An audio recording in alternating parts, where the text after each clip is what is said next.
شاغل امام عرف شاہ زلفی صاحب قبلہ کی حیثیت سے موجود ہے، میں چاہوں گا کہ 2-4 منٹ آپ 5 منٹ فضائل اہل بیت مولا کائنات کے حوالے سے نہیں گفتگو حضرت، فرمائیں۔ نہیں اور حضرت، میں نے اپنی اور حاضری مکمل کی ہے، اور انشاءاللہ بار بار میری حاضری ہوگی، لیکن آج تو میں خود سننا چاہتا ہوں، کیونکہ مسلسل میں بھی نہیں سن پا رہا ہوں۔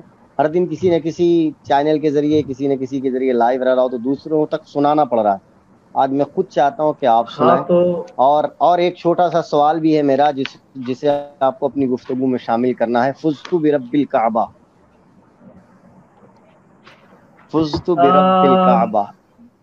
شاہ صاحب میں چاہتا ہوں 5 سے 10 منٹ ہی صحیح حضرت، لیکن آپ خطاب کریں، میں سنوں گا، اور آپ کی گفتگو کے بعد انشاءاللہ الکریم میں کچھ بولوں گا۔ چلیں، آپ کا حکم، چونکہ اب شروعات میں ہی ہم نے ناظم اجلاس اور جلسے کا مالک آپ کو ہی بنا دیا تھا، تو اس لیے ظاہر ہے کہ حکم ماننا پڑے گا۔ میں تیزی سے عرض کر دیتا ہوں، آپ نے جو حکم فرمایا ہے فزت برب الکعبہ کے حوالے سے، رسالت مآب صلی اللہ تعالی علیہ وآلہ وسلم کی بارگاہ سے مولا کائنات کو یقیناً بہت سے رموز اور بہت سے اسرار ملے ہیں، اور اتنے رموز و اسرار کی کائنات کبھی بھی اس کا احاطہ نہیں کر سکتی ہے۔ سید الطائفہ جنید بغدادی فرماتے ہیں کہ اگر مولائے کائنات کو اپنے مخالفین سے جنگ کرنے سے فرصت ملتی تو ہمارے لیے وہ ایسے راز چھوڑ جاتے جو قیامت تک حل نہیں ہو سکتے تھے۔ یہ اللہ جنید اللہ بغدادی رضی اللہ اللہ تعالیٰ عنہ کا فرمان یہ جنید بغدادی رضی اللہ۔ اللہ تعالیٰ عنہ کا فرمان ہے۔ اور اسی طریقے سے خود مولائے کائنات فرماتے ہیں، مولائے کائنات نے فرمایا اگر مجھے اجازت ہوتی، حضرت علی قرآن تو بہت جانتے تھے، قرآن تو اتنا جانتے تھے کہ حضور نے فرمایا قرآن مع علی و علی مع القرآن، کہ قرآن علی بے کے شک، ساتھ ہے، علی قرآن کے ساتھ ہے۔ تب بے حبر شک۔ الامہ مفسر اعظم حضرت عبداللہ ابن عباس رضی اللہ تعالیٰ عنہ فرماتے ہیں ایک مرتبہ میرے سامنے حضرت علی نے قرآن مقدس کی تفسیر کرنا شروع فرمائی، تو الحمد واہ شریف میں جو الف ہے، حمزہ ہے، اس کی واہ تفسیر کی، پھر الحمد میں جو لام ہے اس کی تفسیر کی، پھر الحمد میں جو ہا ہے اس کی تفسیر کی، پھر الحمد میں جو میم ہے اس کی تفسیر کی، غرض کے الحمد کی تفسیر کی۔ ابن عباس کہتے ہیں جو خود ایسی ذات ہے، علماء جانتے ہیں، آپ جانتے ہیں کہ جن کو حضور نے جن کے لیے اسپیشل دعا فرمائی کہ اے اللہ تعالیٰ تو ابن عباس کو علم قرآن عطا فرمائے، اللہ اسے قرآن کا علم سکھا دے، حضور نے ان کے بے لیے شک دعا بے شک۔ فرمائی ہے۔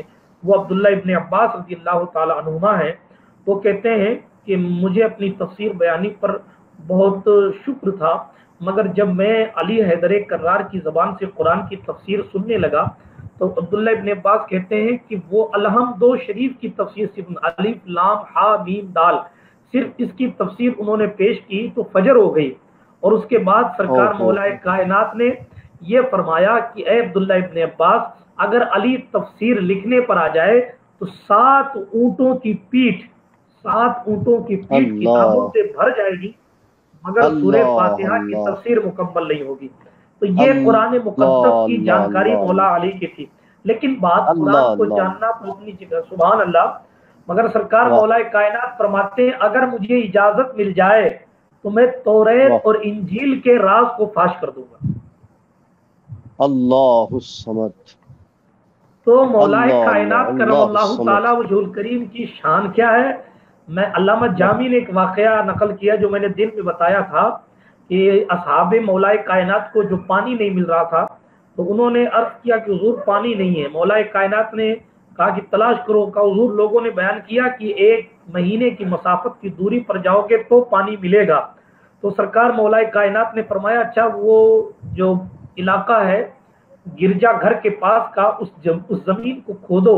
جب اس زمین کو کھودا گیا تو وہاں سے ایک پتھر نمودار ہوا، جب پتھر نمودار ہوا تو بڑی کوشش کی لوگوں نے، مگر وہ پتھر جو ہے وہ باہر نہیں نکل رہا تھا۔ اتنے میں مولا کائنات علی کرم اللہ تعالی وجہ الکریم نے فرمایا کہ ہٹ جاؤ میں نکالتا ہوں۔ پھر مولا علی نے 2 انگلی ادھر سے پتھر پہ لگائی اور 2 انگلی ادھر سے لگائی اور 4 انگلیاں لگا کر اس پتھر کو اٹھا کے پھینک دیا۔ واہ واہ جب واہ 4 انگلیاں واہ لگا واہ کر اس پتھر کو اٹھا کر پھینک دیا تو اس پتھر کے واہ، نیچے سے پانی کا چشمہ جاری ہوا۔ تو ہائے پانی کا ہائے چشمہ ہائے، جاری ہوا تو لوگ اسے سیراب ہوئے، میٹھا اور ٹھنڈا پانی، لوگوں نے اس سے واہ استفادہ کیا۔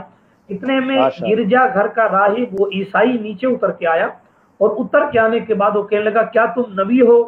حضرت علی نے کہا نہیں میں نبی نہیں ہوں۔ کیا تم اللہ کے مقرب فرشتے ہو؟ مولا نے فرمایا نہیں میں مقرب فرشتہ بھی نہیں ہوں۔ تو علامہ جامی کی کتاب 12 امام میں جو لفظ لکھے ہیں، اس نے سوال کیا کیا تم حضور کے وصی، کیا تم نبی کے وصی ہو، جانشین ہو؟ تو حضرت علی نے کہا ہاں میں علی بن ابو طالب ہوں اور نبی کا عمزاد ہوں، رسول اللہ صلی اللہ علیہ وسلم کے بھائی کا، حضور کے چچا کا بیٹا ہوں، حضور کا بھائی ہوں، اور حضور علیہ السلام کا داماد بھی ہوں۔ تو اس نے عیسائی نے کہا مجھے کلمہ پڑھا دیں۔ مولا کائنات نے کلمہ پڑھایا، اور کلمہ پڑھانے کے بعد پوچھا کہ ابھی تک کلمہ کیوں نہیں پڑھا تھا، کس چیز کا انتظار تھا؟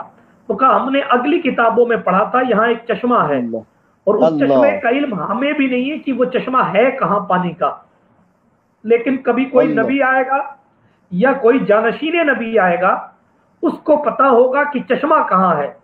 تو جو اللہ آئے، اللہ تو جو اس گرجا گھر میں راہب ہو، اگر عیسائی ہو آنے والا نبی، یا آنے والا جو ہے وہ جانشین نبی اگر اسی مذہب کا ہو جب تو ٹھیک ہے، اور اگر اس مذہب ہائے کا نہ ہائے ہو تو پھر اس کا کلمہ پڑھ کے مسلمان ہو جانا، جو وہ مذہب لے کے آئے اسی مذہب کو اپنا لینا۔ راہب کہتا ہے اللہ اسی لیے ہم نے نسلوں تک انتظار کیا، اور میری خوش اوہو نصیبی یہ ہے کہ مجھے حیدر کرار کا چہرہ دیکھنے کو مل رہا ہے، اللہ اس اللہ لیے میں آج نعرہ مسلمان ہو رہا ہوں۔ حیدری، آپ واہ واہ واہ واہ واہ واہ کمال یہ ہے شاذ بھائی کہ یہ جب جملے سنے تو مولا علی رونے لگے، اور روتے روتے کہتے ہیں یا اللہ تیرا شکر ہے کہ اس بندے عاصی کا ذکر پہلی کتابوں میں بھی موجود ہے، اس بندے کا ذکر پہلی کتابوں میں موجود ہے۔ تو ہائے علی تو ہائے میرے ہائے حال کما کہوں، سفر ہائے طویل ہائے ہے ہائے راہ نجات چھوٹی ہے، علی چھوٹی کا ہے، ذکر بہت ہے حیات چھوٹی ہے، علی کو واہ مولائے کائنات میں کیسے کہوں، بڑا ہے نام علی کائنات چھوٹی ہے۔ پروگرام آپ آگے چلائیں۔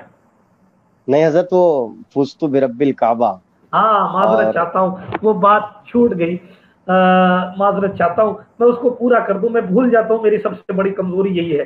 تو سرکار مولا کائنات کرم اللہ تعالی وجہ الکریم کو رب کعبہ نے بہت سے رموز و اسرار سے نوازا تھا۔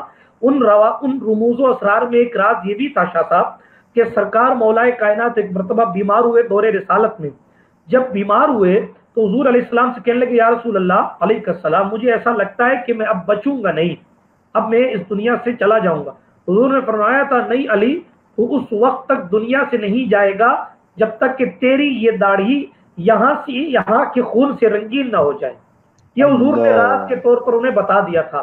تو ایسا بھی اللہ وقت آئے گا۔ اللہ یہی وجہ تھی کہ قاتل مولا کائنات جب مولا علی کے سامنے آیا تو آنے کے بعد حضرت علی کے سامنے جیسے ہی وہ آیا تو روشن ضمیر سرکار نے پوچھا کیا تو وہ شخص ہے، کیا تیری دائی ایک یہودیہ عورت تھی؟ ابن ملجم نے کہا ہاں میری دائی ایک یہودیہ عورت تھی۔ بہرحال مولا علی سمجھ گئے کہ اسی نے مجھے ایک دن قتل کرنا ہے۔ مخصوص لوگوں میں ذکر بھی کیا تو لوگوں نے کہا حضور اجازت دیں ہم اسے قتل کر دیں۔ مولا علی نے فرمایا میں تو اب اس دنیا میں رہنا نہیں چاہتا، تو میں اپنے قاتل کو قتل کیوں کروں گا؟ اللہ اللہ اللہ اکبر۔ اللہ یہ ہوا، اور اللہ آخر کار ایسا ہوا کہ عبد الرحمن بن ملجم اس کا نام تھا، خارجی ذہن کا وہ ملعون تھا۔ اس نے سرکار مولا کائنات فجر کے وقت تشریف لا رہے تھے، عادت کے مطابق لوگوں کو جماعت کے لیے جگاتے ہوئے چلو نماز پڑھو نماز پڑھو نماز پڑھو، اس طرح کرتے ہوئے مسجد شریف کے اندر قدم رکھا۔ کوفہ کی جامع مسجد ہے، آپ تو وہاں تشریف لے گئے ہوں گے۔ تو جیسے ہی مسجد کے اندر قدم رکھا، قدم رکھنے کے بعد سرکار مولا کائنات پر ابن ملجم نے زہر میں بجھی ہوئی تلوار کا وار کیا۔ جیسے ہی تلوار کا وار اللہ کیا، کتابوں میں لکھا ہے کہ پیشانی سے لے کر کنپٹی تک، اللہ اکبر، کان کے حصے تک مولا اللہ کائنات کے چہرے اقدس کو زخمی کر دیا گیا۔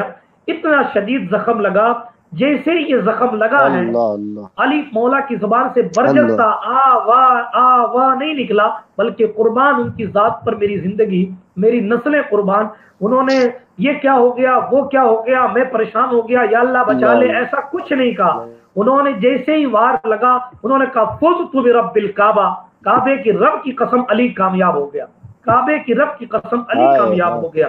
لوگ آئے، واہ واہ حسن جیسا واہ جری واہ آیا، واہ